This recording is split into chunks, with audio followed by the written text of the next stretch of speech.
Hello, everyone, and welcome to my channel. My name is Shannon, and this is Sewing with Nightmare. Today, I'm going to be creating a pattern for a witch costume and making a mock-up. The mock-up will eventually become the lining for the actual dress. The dress is based on a costume that I saw on the internet that says it's a black 1940s Wicked-inspired Elphaba costume. This does not strike me as vintage or 1940s, but I really like the silhouette and wanted to make it. In this clip, you can see that I am tracing out my blocks, and this skirt block does not completely fit me. It is actually a little bit too big on me, but I decided to use it because it's really all I have right now. I haven't done too much fit testing for it, so I just decided to use it for this, and then I will mess with the fit later on at a different point. But here you can see that I am tracing out, this is the back portion of my bodice block on top of the skirt that I have, and after I did this, I realized that I did not have enough room between the bottom part of the bodice block and the top part of the skirt, so I ended up having to cut it and add some extra, and then I also made the darts on the back into fisheye darts. And I just was kind of messing around with it here, trying to figure out how best they could be laid out.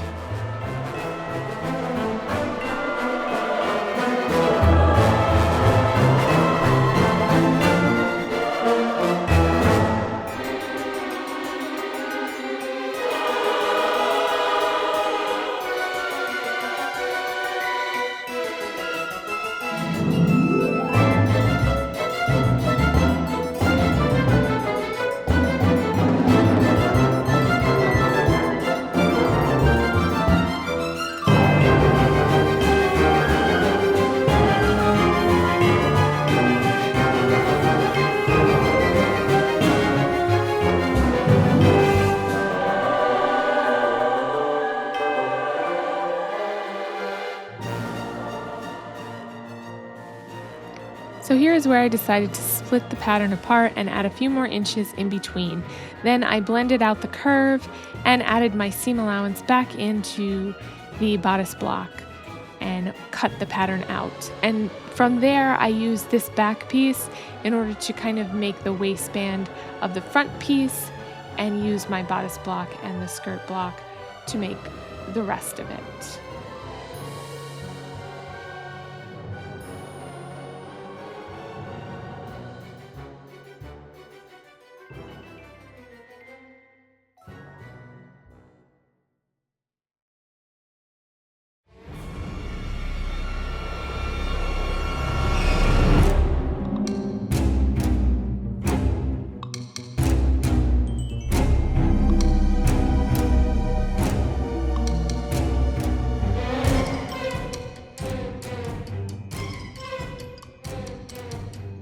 So once I was happy with how the curve of the waistband looked and how much room I had in between the bodice top and the skirt, I went ahead and extended the end and flared it out a little bit to make the skirt a little bit more flared and have like a little bit more swish, because that seems to be the design of the dress. And here I'm adding the seam allowance to the rest of the bodice block, because my bodice block obviously does not have any seam allowance included.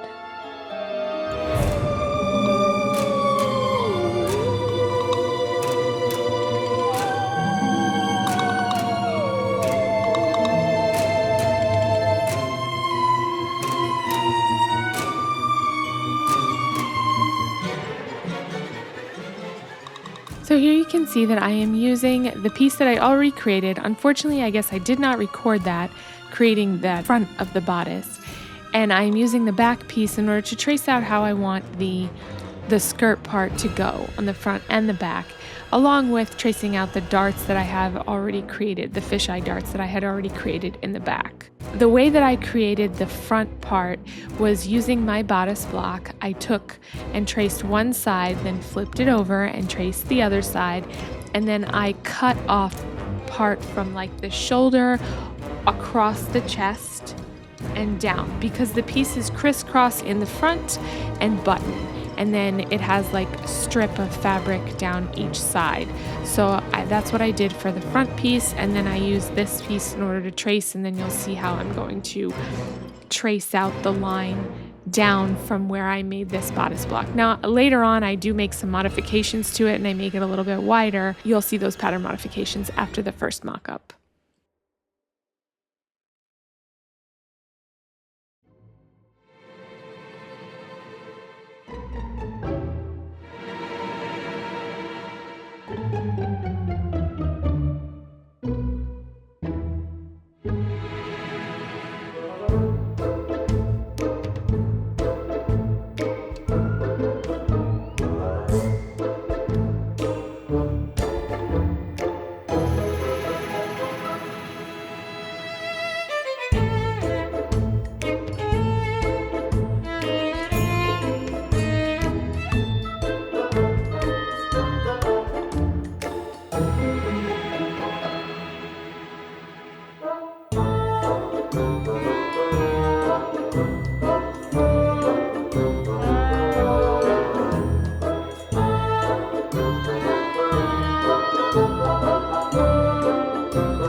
So once I had all of my pieces patterned out, I went ahead and cut out this is just a black quilting cotton that I had in my stash and I was going to use it for the lining. So I used this to make the mock-up and see if I could successfully use it for the lining.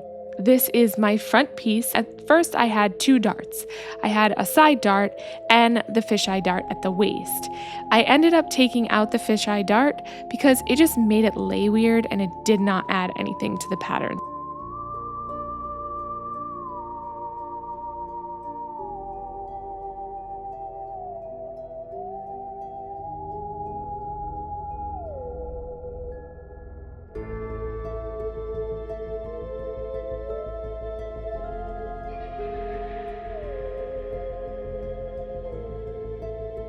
So this is the back piece, and this one is cut on the fold, and it has a fisheye dart as well. So the fisheye dart works as the waist dart in the skirt, and then also as the waist dart in the bodice. And this actually worked out pretty well. The dress actually looks like it might have princess seams in it, but it is quite hard to tell if they're actually princess seams or if it's something else, or if there's a waist dart or what there is exactly going on with it. I was having a really hard time figuring it out, and in hindsight I think that it was a princess seam, and that might have been a little bit easier to pattern, but I had already made the pattern this way and I did not want to go back and modify it again.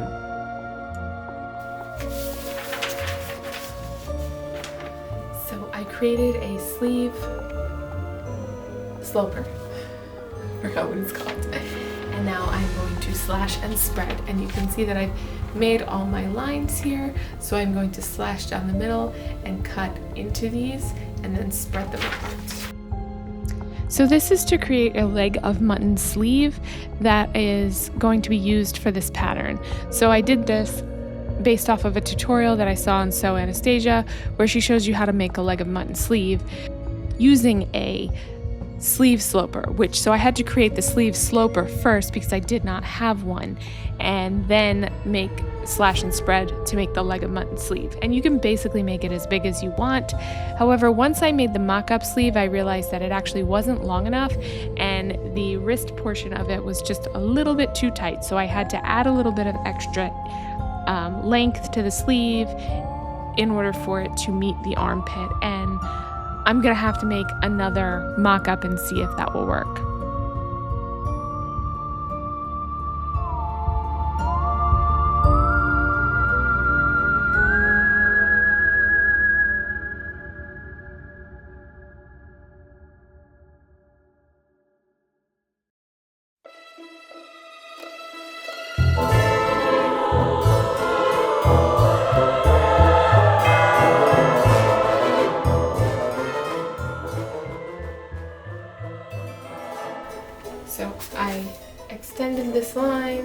I went up about 6 inches from the top of the sleeve heads and added about 6 inches and smoothed out the curve.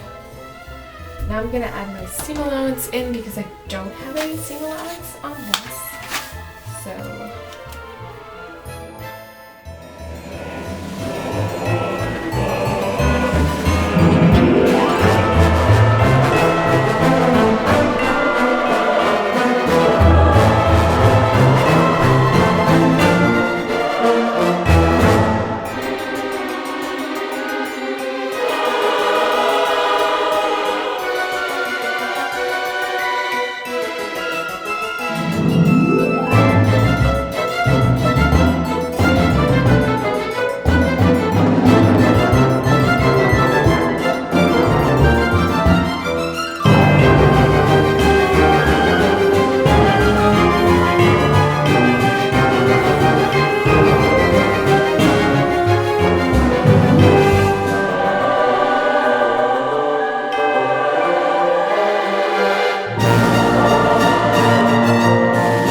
So once I traced out the entire pattern, added the seam allowance, I pulled off the old pattern and cut this out as my actual pattern for the sleeve.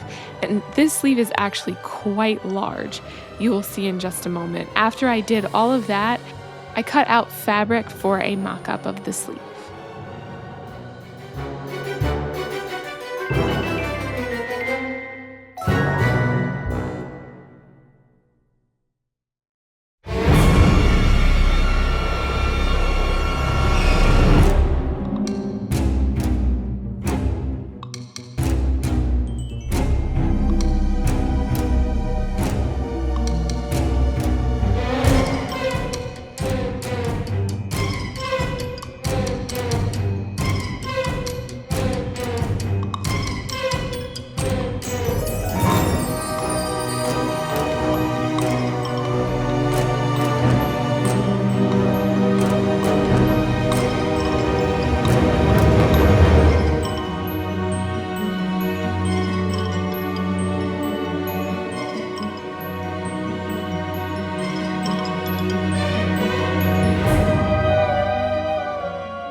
So once I finished cutting out the sleeve mock-up, I began working on the darts.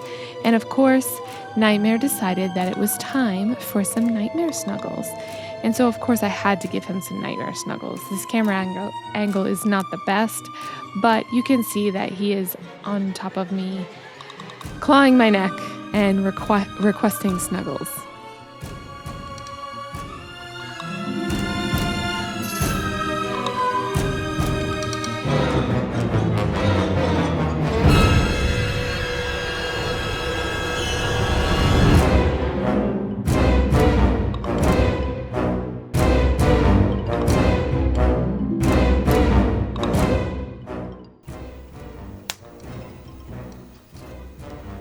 So here's what we're looking like.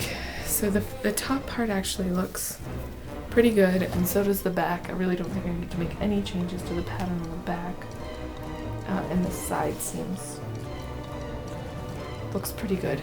The bottom here needs to be wider, so I'm gonna add about 4 inches to this seam allowance here. I'll probably taper it, and then about 10 inches down here so that it comes over a little bit more in the front. And then I'll make the underskirt to go with it. But this is kind of how I'm going to want to have it overlapped. It will be more up here. There will be buttons down the front side here.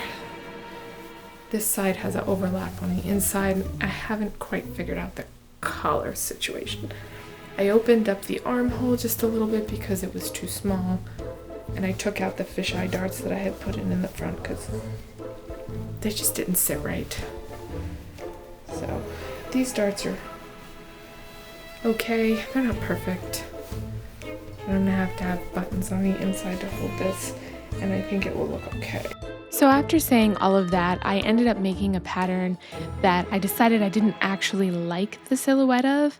It was coming out in the opposite direction from what I actually wanted. I pulled it off, redid it, added only a small amount more, and then I added strips of fabric to the mock-up that I had just made until I was happy with how the silhouette looked.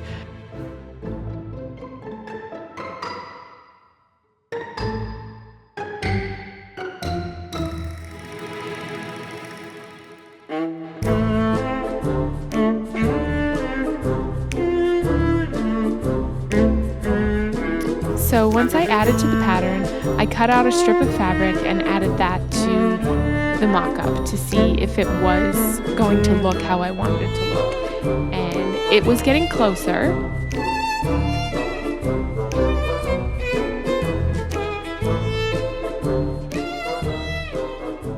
So in this clip, you can see that it's getting a little bit closer to the silhouette that I was looking for. I added just another small strip to it, and that was enough to get the pattern exactly where I wanted. I also added a little bit more flare to the back of the skirt and the front of the skirt on the side seams for the final pattern. So after making all of my modifications and add-ons to the pattern, here is what the final mock-up looked like. So I will be making the lining and the dress live Friday, October 24th, and I hope to see you guys there.